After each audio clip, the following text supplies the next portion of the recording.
Everybody wants to make their first $100,000. And I did as well when I was 19, going for my real estate license because I believed that that was the best way for me to make money.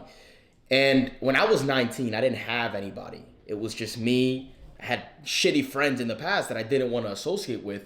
So I had to position myself in the best way possible to make as much amount of money.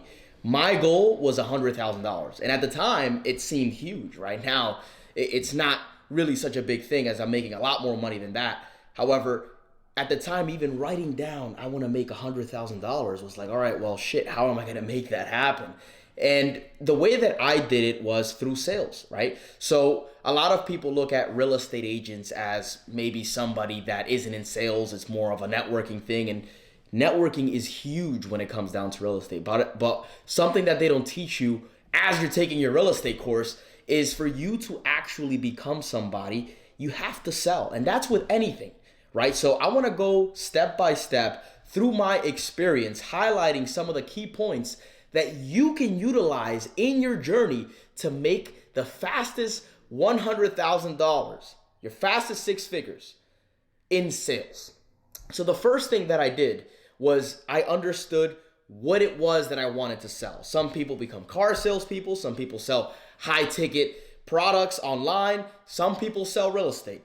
I decided to sell real estate because I saw the potential in understanding that industry and then later on investing in that industry. So I wanted to start in something that I could pursue long term. And for me, that was real estate. So when I finished taking the course and got all my certificates and became a licensed real estate agent, the first thing that I decided to do was be as aggressive as possible with the things that I'm doing, right? So there are a lot of people that get their license and they just leave it there like a gym membership and never use it. I, on the other hand, took it very serious and aggressively took that opportunity and ran with it. I was in the office every single day at 7 a.m. making calls. And a lot of people aren't willing to do that, which is the second thing I want to talk about is actually talking to people. When you're starting in any business, especially sales, you need to start to talk to people. When you open any business, for a fact, actually, you have to gain leads. A business without leads is not a business. So many people spend so much time and energy creating the perfect card and creating the perfect website and creating the perfect background, and it's not about that. It's about gaining leads, money coming in, people that you can actually help, because that's what sales is about, which is the third thing. Are you actually providing a solution? Because that's what you're selling. Any industry that you decide to go into to sell a product for them, or even your own business to sell your own product to the world, that product, I'm assuming, is providing a solution. If it's not, and you're a snake oil salesperson, right, and you're screwing people over, the market is going to catch up to that very quickly, and you are going to be weeded out of existence because it's not going to help you long term. Yeah, you'll make a couple bucks in the beginning, but that dissatisfaction of your clients and of your leads is going to get back to you. And now you're going to build a negative reputation and negative credibility instead of a positive reputation and a positive credibility. So that's the next thing that I want to speak about, actually, how to build credibility within sales. So one of the things that I did as I was coming in at 7 a.m. making calls all the way till sometimes 7 p.m., 8 p.m. I was in the office if I didn't have any appointments lined up with the leads. Again, I was only 19. None of my friends were out here buying houses. So I was going out there speaking to a lot of older people, whether it was 25, 30, 45, 50, 60-year-old people that possibly wanted to buy or wanted to sell. And in the specific niche that I pursued as a real estate agent, I was going after expired listings that went on the market and for whatever reason, they weren't able to sell. So these people are frustrated. These people are getting a lot of calls from other agents. So what am I going to do to distinguish myself from these other agents that are calling them? What am I going to do to build this positive reputation and this positive credibility that earns their trust, a stranger's trust, over the phone? So I had to be committed to the game to be able to pick up on the techniques, the tactics, and the way of being so that I can actually gain business. And the way that I form that credibility is, number one, showing up consistently. I would show up regardless if I felt sick, if I felt like shit, if I felt down or something happened in my personal life. It didn't matter because business is business and nobody cares what day you're going through and how you're feeling during that day. People want results. And especially with the leads that I was pursuing, they weren't able to get the results. So I was going out there consistently calling, building a name for myself, speaking to strangers. I mean, one of my first clients was somebody at Men's Warehouse. He was also 19 and he was talking to me like, oh, what do you do? Because we were both young, right? And I was actually buying my first suit. And I told him real estate. If you know anybody that I could possibly help, looking to buy or sell or invest, definitely let me know. Well, he said, well, actually, Jose, my parents are looking to buy a house. They've been working with this other agent. It hasn't really been working out for them. Perhaps I can make an introduction and you can help. And that's exactly what he did. That was actually one of my first clients. So aside from making the calls and building that reputation with all these strangers, I mean, that person also was a stranger to me when I walked into that store.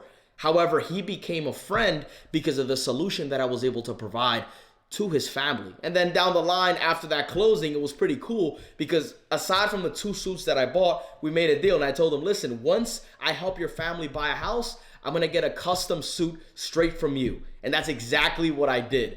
So it's cool to be able to go into this journey when you don't know anybody and having to build this name for yourself, but it's gonna take that aggressiveness for you to actually go out there and try. So many people say, oh, I don't want to go to college, and then they don't go to college, but then they sit at home doing nothing. And that's just an excuse to be lazy, right?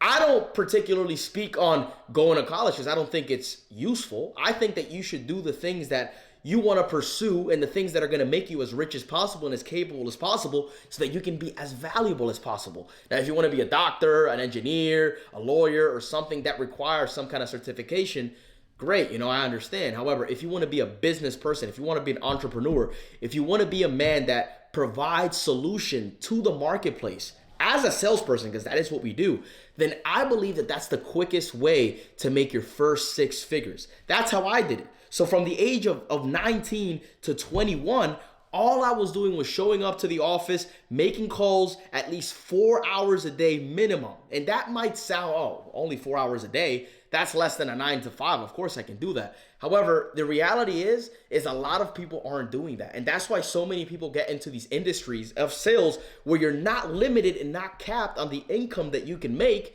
Because if you go to a 9 to 5, yeah, you could work for a certain hour and get a guaranteed paycheck, but you're capped as to how many hours you can work throughout the day because you have things to do. Or even if you want to work overtime, you're still capped based on how much they're willing to pay you for that overtime. In sales, you can go after as many leads as possible, build systems once it starts to get a little bit harder to manage all these leads, hire people, and actually build your own business.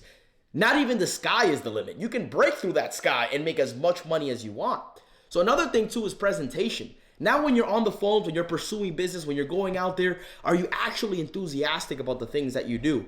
Even if you feel like shit, even if you feel terrible that day, you have to be able to be enthusiastic because when you get on the phone with somebody or when you're talking to a stranger on the street, do you think that they're gonna hire somebody that looks like he's bored, that has a very low vibration, low energy, that doesn't look like he likes what he does, that isn't certain or is very uncertain about the things that he's doing? Or do you think that they're likely to hire somebody that is more certain on what he's doing, that can actually provide those solutions, that has the high level of energy that they need to actually lift them up and encourage them to take on that risk of buying your product, selling their house, whatever it is that you're selling?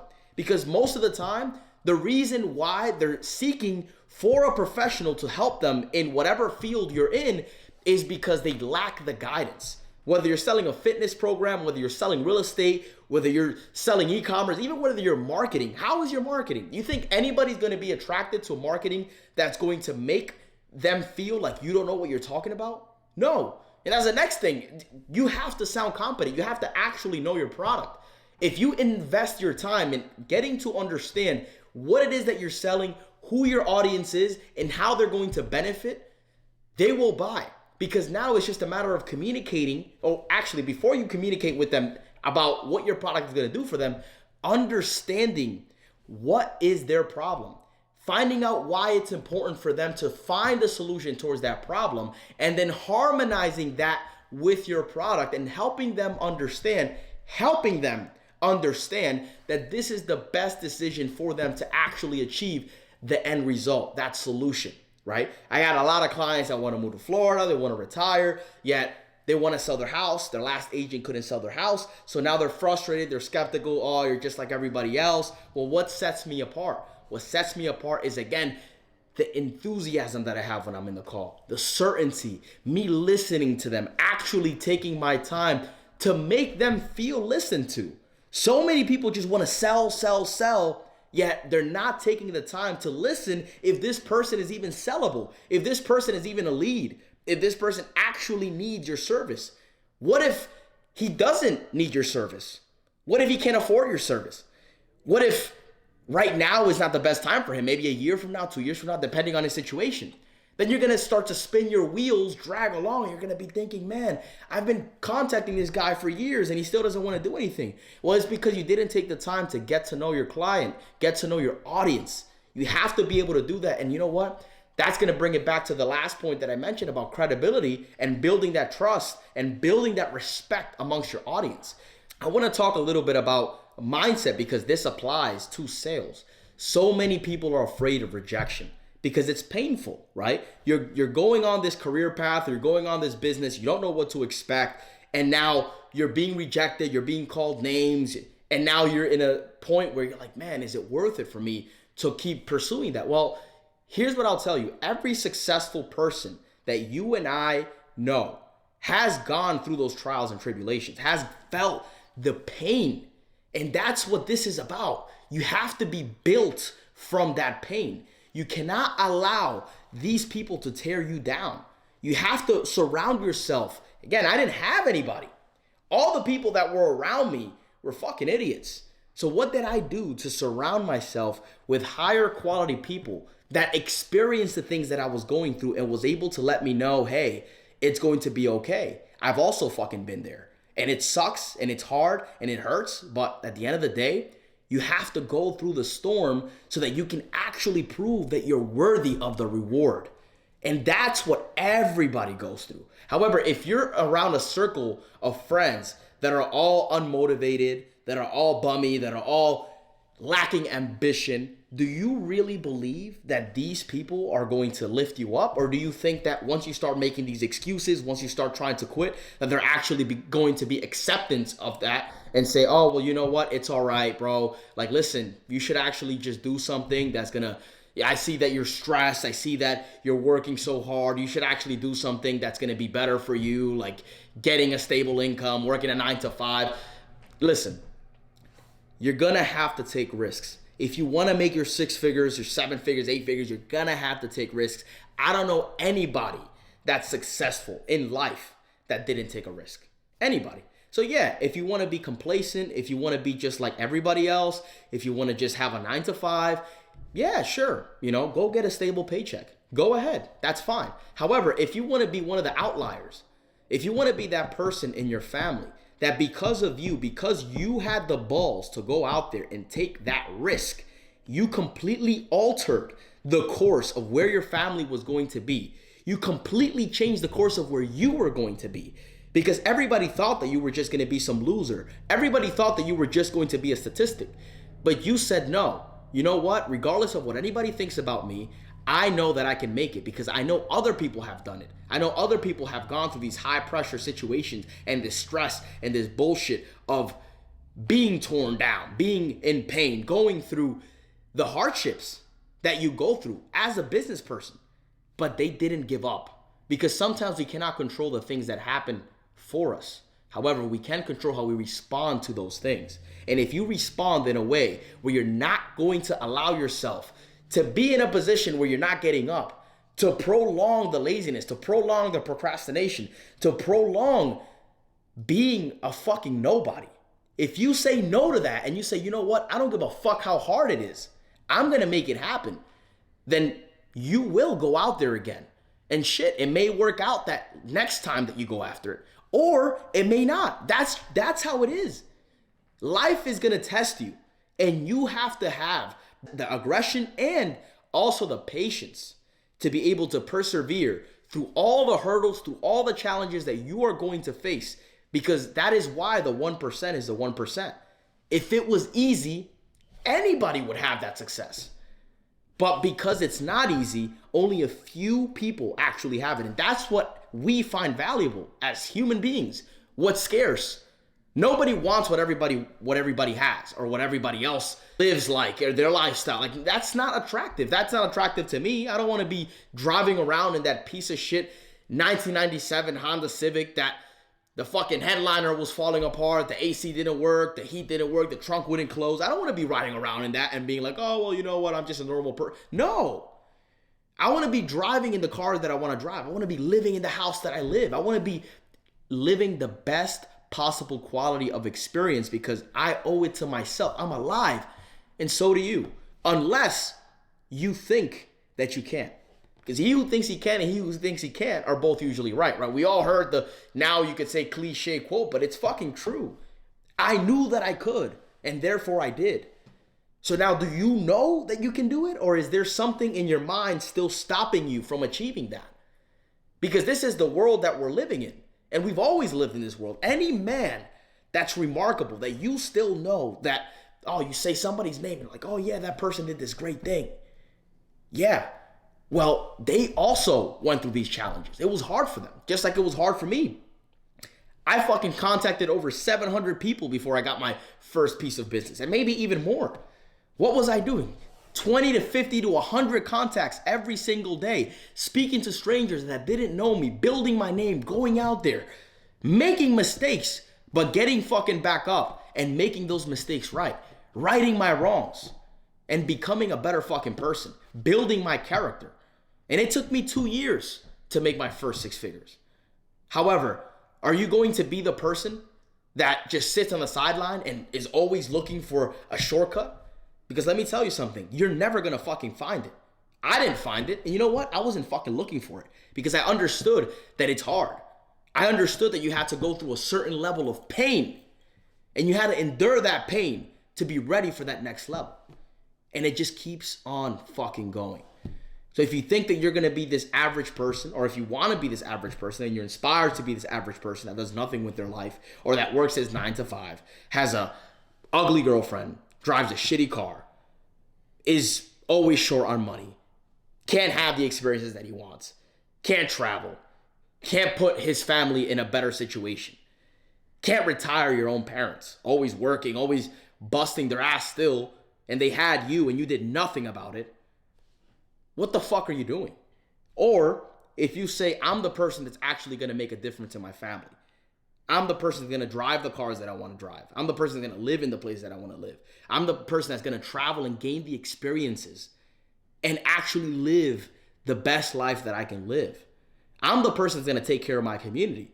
I'm the person that's gonna take care of myself. I'm gonna have an attractive woman that I actually like, that is attracted to me, because I can put food on the table and I can take care of her. Who are you going to be? And you don't decide with your words, you decide with your actions.